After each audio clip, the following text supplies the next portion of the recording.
সবাইকে আবারও একবার ওয়েলকাম।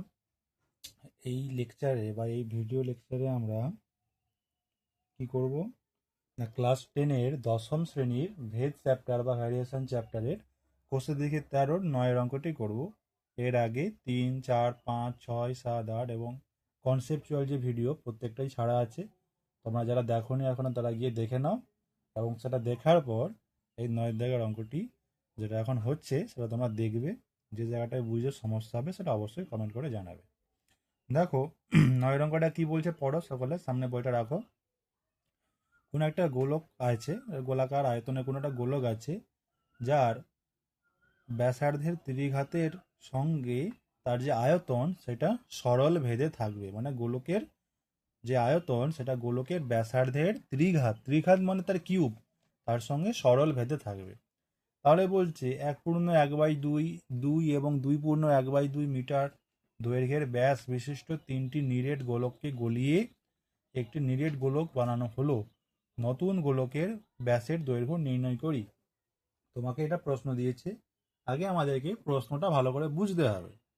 একটা গোলক আছে, সেই গোলকের কি হয় না, আয়তন, যেটা আয়তন মানে গোলকের আয়তন আমরা কি করে বের করি, 4/3 πr³ এভাবে বের করি। সেই আয়তনটা ব্যাসার্ধ যেটা তার ত্রিঘাত মানে তার কিউবের সঙ্গে সরল ভেদে থাকে। এবার তিনটে ছোট ছোট গোলক আছে, প্রত্যেকটা গোলকের ব্যাস বলে দিয়েছে। প্রথম গোলকের ব্যাস 1/2 মিটার, দ্বিতীয় গোলকের ব্যাস 2 মিটার, তৃতীয় গোলকের ব্যাস 2/1/2 মিটার। এরকম তিনটে গোলক, তাদেরকে গলিয়ে একটা বড় গোলক তৈরি করা হলো। প্রশ্ন করেছে তাহলে সেই নতুন গোলকের ব্যাসের দৈর্ঘ্য কত হবে। বোঝা গেল প্রবলেমটা? বুঝতে পারলে?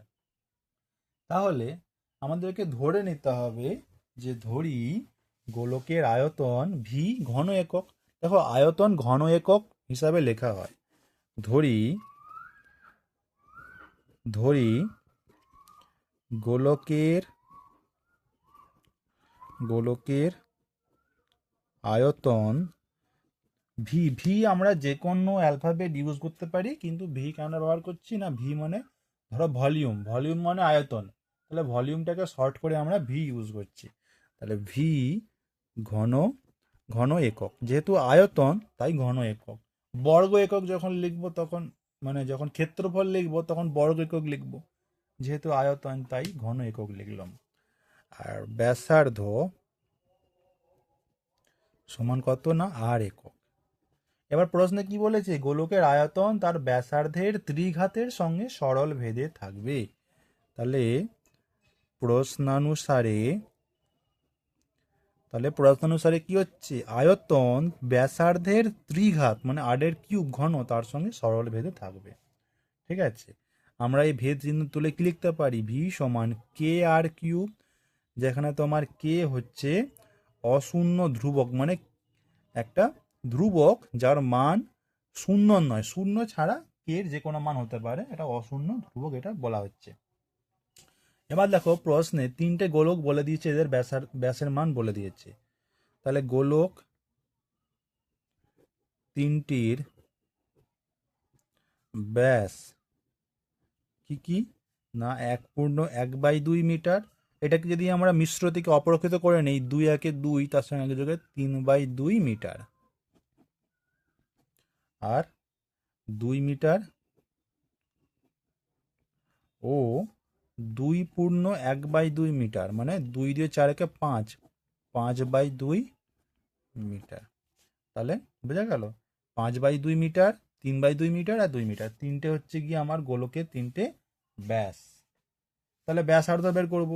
অতএব ব্যাসার্ধ গুলি হলো যথাক্রমে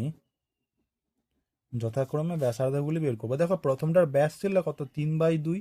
তাহলে প্রথম গোলকের ব্যাসার্ধ ধরলাম R1, ছোট হাতের R1।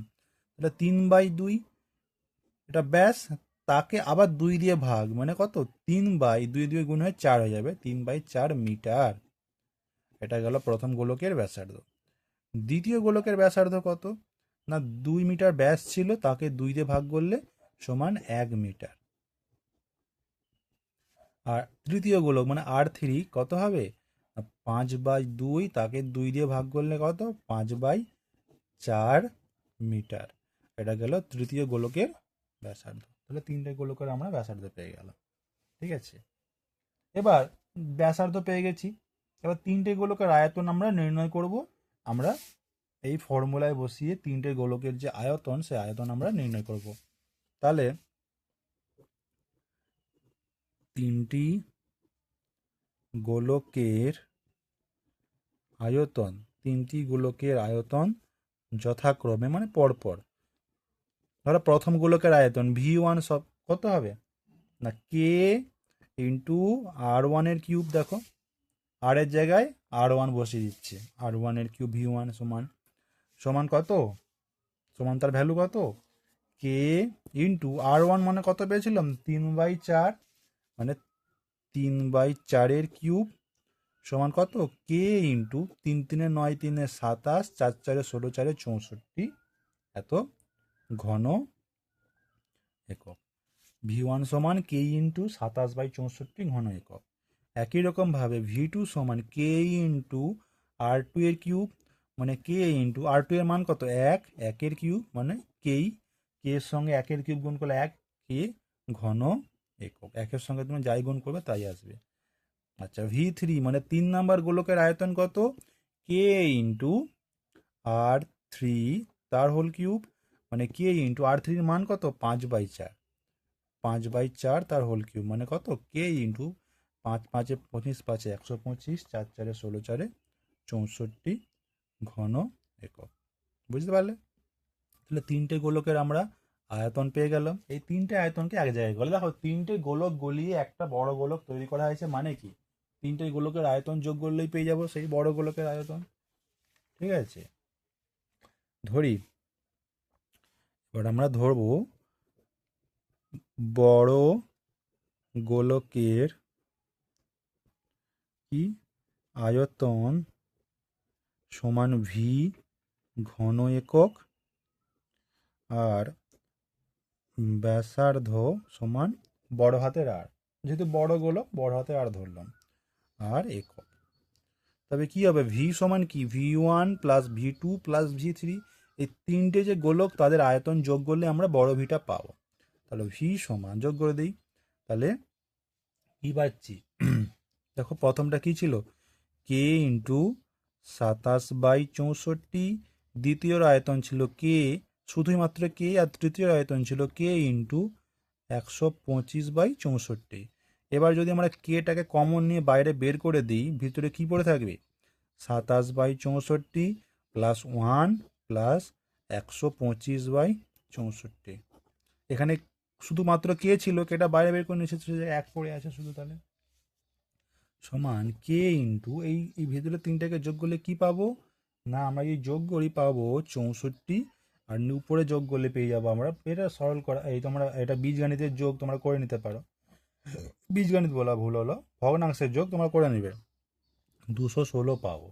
ঠিক আছে, 216 পাবো সমান আমরা কি লিখতে পারি, কে ইন্টু 216 হচ্ছে তোমার 6-এর হোল কিউব হয়, আর 64 4-এর হোল কিউব, তাহলে 216/64কে আমরা 6/4 হোল কিউব এই আকারে লিখতে পারি। ঠিক আছে, তাহলে অ্যাকচুয়ালি আমরা কি পাচ্ছি, ভি সমান কে ইন্টু 6/4 তার হোল কিউব, এটা আমরা পাচ্ছি। এবার সেই প্রথম সূত্রটা খেয়াল করো, কি ছিল, আয়তন, আয়তনের সঙ্গে ব্যাসার্ধের সূত্র কি ছিল, ভি সমান কে আর কিউব, সেই জিনিসটা এখানেও পাচ্ছি, ভি সমান কে আর কিউব, মানে 6/4 হচ্ছে আমার এখানে ব্যাসার্ধ, 6/4 কি হচ্ছে আমার এখানে ব্যাসার্ধ। ঠিক আছে, তাহলে অতএব আমরা কি লিখতে পারি, কে আর কিউব সমান হচ্ছে কে ইন্টু 6/4 হোল কিউব, তাহলে আর কিউব সমান 6/4 হোল কিউব, অতএব আর সমান কত, 3√6/4। ঠিক আছে, 3√6/4 হোল কিউব সমান কত, হোল কিউব কেটে গেলে পাবো 6/4, 2 2 4, 2 3 6 সমান 3/2, 3/2। আমি এখানটায় লিখছি, জায়গা কম পড়ে গেছে। তাহলে আর মানে ব্যাসার্ধ হচ্ছিল 3/2 মিটার, অতএব ব্যাস, আমাকে প্রশ্ন জিজ্ঞেস করেছে বড় গোলকের ব্যাস কত হবে, ঠিক আছে, বড় গোলকের ব্যাস, ব্যাসার্ধ নয়, এটা কিন্তু মাথায় রাখতে হবে, বড় গোলকের ব্যাস জিজ্ঞেস করেছে।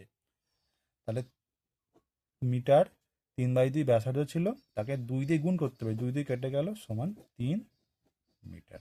এটা হলো আমার অ্যান্সার। দেখো যে জায়গাটা বুঝতে সমস্যা হবে সেই জায়গাটা কমেন্ট করে